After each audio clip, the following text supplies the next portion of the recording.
नमस्कार, स्वागत है आपका द न्यूज पर। मैं हूं आपके साथ शिप्रा सैनी। दिल्ली शराब घोटाले में ईडी का समन मिलने के बाद अरविंद केजरीवाल और उनकी पार्टी लगातार प्रधानमंत्री नरेंद्र मोदी पर हमलावर नजर आ रही है।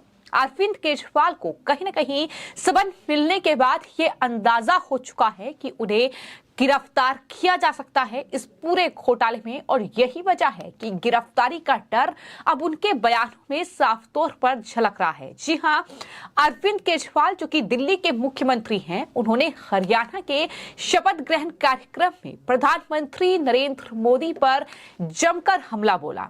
अरविंद केजरीवाल ने यह कहा कि मोदी जी, मुझे गोली मार दो, मैं मर जाऊंगा, लेकिन आपकी नींद के अंदर भी आपको मेरी आवाज सुनाई देगी। ये अरविंद केजरीवाल का बेहद एक अजीबोगरीब बयान है जो उनकी तरफ से सामने आया है। दरअसल अरविंद केजरीवाल कितना ज्यादा बौखलाए हुए हैं, आम आदमी पार्टी की बौखलाहट कितनी ज्यादा है, ये उनके बयानों में साफ तौर पर दिखाई दे रही है। अरविंद केजरीवाल ने कहा कि मोदी जेल में डलवा दें या फिर गोली मरवा दें, लेकिन मेरी आवाज वो नहीं दबा सकते हैं। मैं उन्हें नींद में भी मेरी आवाज उन्हें सुनाई देगी। ये अरविंद केजरीवाल का बयान है, और जिसके बाद लोग अब उनके इस बयान को लेकर काफी ज्यादा इस बयान का मजाक उड़ा रहे हैं, और लोग ये कह रहे हैं कि अरविंद केजरीवाल को ये अंदेशा हो चुका है कि अब इस शराब घोटाले में अगला नंबर उनका ही है, यानी अगली गिरफ्तारी उनकी ही है। और यही वजह है कि इस तरीके के अजीबोगरीब बयान जो है वो अरविंद केजरीवाल की ओर से दिए जा रहे हैं। अरविंद केजरीवाल ने हरियाणा में एक जनसभा को संबोधित करते हुए कहा कि आप मुझे गिरफ्तार कर लो, मोदी जी मुझे गोली मार दो, केजरीवाल मर जाएगा, लेकिन आपकी नींद के अंदर भी आपको मेरी आवाज सुनाई देगी, आपके कानों में मेरी आवाज गूंजेगी, मरने के बाद भी आपको मेरी आवाज चैन से सोने नहीं देगी। अरविंद केजरीवाल ने किस तरीके से प्रधानमंत्री नरेंद्र मोदी पर हमला बोला है, सुनिए। ये लोग कह रहे हैं हम केजरीवाल को गिरफ्तार करेंगे। मैं उनको कहना चाहता हूं, मेरे को तो गिरफ्तार कर लोगे, मेरी आवाज को कैसे दबाओगे, मेरी आवाज को कैसे रोकोगे? आप मुझे गिरफ्तार कर लो, मोदी जी मेरे को गोली मार दो, केजरीवाल मर जाएगा, लेकिन आपके नींद के अंदर भी आपको मेरी आवाज सुनाई देगी, आपके कानों में मेरी आवाज गूंजेगी, मरने के बाद भी मेरी आवाज आपको चैन से सोने नहीं देगी। मोदी जी, अंग्रेजों ने भी यही सोचा था। भगत सिंह अंग्रेजों के खिलाफ खूब बगावत किया करते थे। अंग्रेजों ने सोचा इसको जेल में डाल दो, उन्होंने भगत सिंह को जेल में डाल दिया। जैसे ही जेल में डाला, घर घर के अंदर भगत सिंह की आवाज पहुंच गई दोस्तों। फिर उन्होंने सोचा भगत सिंह को फांसी दे दो, भगत सिंह को फांसी दे दी। भगत सिंह के विचार और भगत सिंह की आवाज आज 100 साल के बाद भी इस देश के कोने कोने में गूंज रही है। मैं मोदी जी से पूछना चाहता हूं, मेरे को गिरफ्तार तो कर लोगे, मेरी आवाज को कैसे रोकोगे, मेरे विचारों को कैसे रोकोगे, मेरी सोच को कैसे रोकोगे? मैं उनको कहना चाहता हूं, मेरे को फांसी तो दे दोगे, गोली तो मार दोगे। कहते मोदी जी के खिलाफ बहुत बोलते हो तुम, प्रधानमंत्री के खिलाफ बहुत बोलते हो तुम। तो आज मैं एक पेशकश करना चाहता हूं प्रधानमंत्री जी को।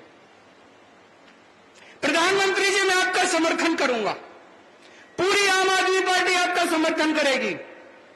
आप ये एक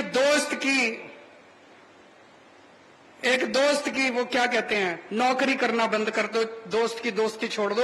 140 करोड़ लोगों के लिए काम करना चालू कर दो। ये दोस्त के लिए काम करना बंद कर दो। ये चोर उचक्के भ्रष्टाचारियों को संरक्षण देना बंद कर दो। इनको अपनी पार्टी के अंदर जितने चोर उचक्के बैठे हैं उनको सबको जेल भेज दो। देखो, मैं तो क्या, ये सारा देश आपका साथ देगा। तो जिस तरीके से अरविंद केजरीवाल ने प्रधानमंत्री नरेंद्र मोदी पर हमला बोला है, जिस तरीके से ये अजीबोगरीब बयान दिया है, ये साफ तौर पर केजरीवाल की बौखलाहट दिखा रहा है, जिसके बाद लोग उनका जमकर मजाक उड़ा रहे हैं कि किस तरीके से केजरीवाल रात में भूत बनकर पीएम मोदी को डराने वाले हैं। इस तरह की टिप्पणी भी लोगों की तरफ से की जा रही है। सिर्फ उनकी बौखलाहट इतनी ही नहीं थी, बल्कि उन्होंने जनता के बीच जाकर एक बार फिर से अडानी का जिक्र किया और केजरीवाल ने ये कहा कि जनता में ये चर्चा है कि दोस्त ही देश चला रहा है। कानून उस दोस्त के ऑफिस से बनकर आते हैं और पास होते हैं। वो दोस्त ही फैसला लेता है। जब आप वोट डालने जाते हो तो आप सोचते हो कि मोदी जी को वोट दिया, लेकिन आपका वोट मोदी तक नहीं पहुंचता, मोदी के जरिए उनके दोस्त तक पहुंचता है। जब आप वोट डालने जाओगे तो सोच समझकर वोट डालना, ये भी अरविंद केजरीवाल की ओर से कहा गया है। पूरे देश में आज चर्चा हो रही है कि प्रधानमंत्री जी का एक दोस्त है। कौन है? कौन है? कहते हैं प्रधानमंत्री जी ये उस एक दोस्त के लिए ही काम करते हैं।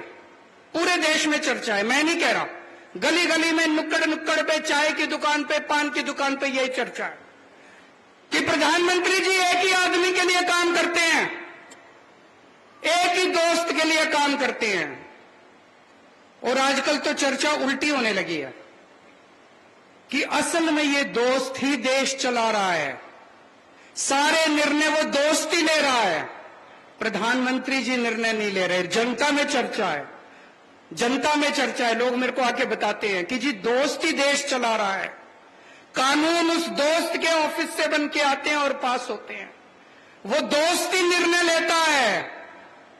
और जब आप वोट डालने जाते हो, आप सोचते हो मैंने मोदी जी को वोट दिया, आपका वोट मोदी जी तक नहीं पहुंचता, आपका वोट मोदी जी के जरिए उनके दोस्त तक पहुंचता है, आपका वोट दोस्त के पास जाता है।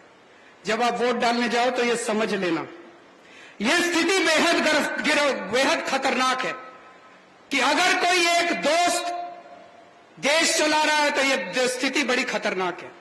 जाहिर तौर पर दिल्ली में शराब घोटाला, जितने बड़े पैमाने पर यह घोटाला हुआ है, एक के बाद एक गिरफ्तारियां बढ़ रही हैं। फिर चाहे वो मनीष सिसोदिया की गिरफ्तारी हो, फिर चाहे वो उसके बाद संजय सिंह, जो कि अरविंद केजरीवाल के बेहद करीबी नेताओं में से एक माने जाते रहे हैं, और उनकी गिरफ्तारी हो। इसके अलावा अब ईडी ने अरविंद केजरीवाल को समन भेजकर 2 नवंबर को पूछताछ के लिए बुलाया था, लेकिन अरविंद केजरीवाल ने चुनावी रोड शो करने का फैसला लिया। ये बहाना उनकी तरफ से बनाया गया और उन्होंने ईडी के समन को दरकिनार किया। लेकिन अब ईडी नया समन जारी करने की तैयारी कर चुकी है और जाहिर तौर पर अरविंद केजरीवाल को इस बात का अंदेशा हो चुका है कि उनको भी इस पूरे मामले में गिरफ्तार किया जा सकता है। यही वजह है कि वो इस तरीके से जनता के बीच पहुंचकर प्रधानमंत्री नरेंद्र मोदी के साथ साथ अब अंबानी और अडानी को भी घेर रहे हैं, अब उनका भी वो जिक्र कर रहे हैं और इस तरीके से वो प्रधानमंत्री नरेंद्र मोदी पर हमलावर नजर आ रहे हैं। आपको मैं ये बता दूं कि हरियाणा के रोहतक में उन्होंने प्रधानमंत्री पर ये हमला खोला है। केजरीवाल ने ये कहा कि वो मुझे ईडी के जरिए गिरफ्तार करना चाहते हैं, मुझे गिरफ्तार तो कर लोगे, लेकिन मेरे विचार और सोच को कैसे गिरफ्तार करोगे, ये अरविंद केजरीवाल की ओर से बयान दिया गया है। सिर्फ इतना ही नहीं, उन्होंने ये भी कहा कि गिरफ्तार करने के लिए मुझे षड्यंत्र रचा जा रहा है, मोदी उन्हें गोली मरवा दें, जेल भिजवा दें, लेकिन उनकी आवाज को नहीं दबा सकते।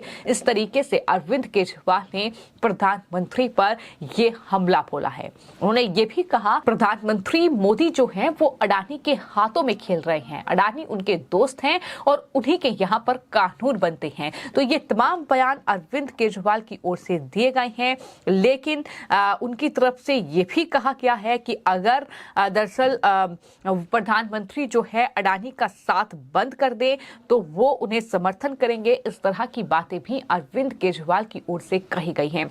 ये बेहद चौंकाने वाला बयान कहेंगे, एक अजीबोगरीब बयान कहेंगे जो कि अरविंद केजरीवाल की ओर से दिया गया है। जाहिर तौर पर इस बयान में अरविंद केजरीवाल का डर, उनका बौखलाहट, ये तमाम चीजें दिखाई दे रही हैं। ये दिख रहा है कि अरविंद केजरीवाल को इस शराब घोटाले में गिरफ्तारी का डर है, और अगर अरविंद केजरीवाल गिरफ्तार होते हैं तो फिर आम आदमी पार्टी का क्या होगा। आम आदमी पार्टी जिस तरीके से लगातार बिखर रही है, तो ये तमाम चीजें हैं जो कहीं ना कहीं अब अरविंद केजरीवाल के लिए चिंता का विषय बनी हुई हैं, और ये कह रहे हैं कि हमने कोई भ्रष्टाचार नहीं किया है। सवाल फिर वही उठेंगे, अगर भ्रष्टाचार नहीं किया है तो फिर आपके नेताओं को जमानत क्यों नहीं मिल रही है। आखिर लोअर कोर्ट से लेकर हाई कोर्ट और सुप्रीम कोर्ट तक आप जमानत क्यों नहीं ले पा रहे हैं, आपके वकील क्या कर रहे हैं, ये तमाम सवाल उठेंगे। तो जाहिर तौर पर अरविंद केजरीवाल, उनकी पार्टी कितना बौखलाई हुई है, ये हर रोज उनके जो बयान सामने आ रहे हैं, उनके नेताओं के जो बयान सामने आ रहे हैं, उससे साफ तौर पर समझा जा सकता है। और एक बार फिर से इस तरीके से अरविंद केजरीवाल की बौखलाहट प्रधानमंत्री नरेंद्र मोदी और अडानी के खिलाफ देखने को मिली है। फिलहाल आपकी इस पूरे मामले पर क्या राय है, हमें कमेंट बॉक्स में जरूर लिखें। धन्यवाद।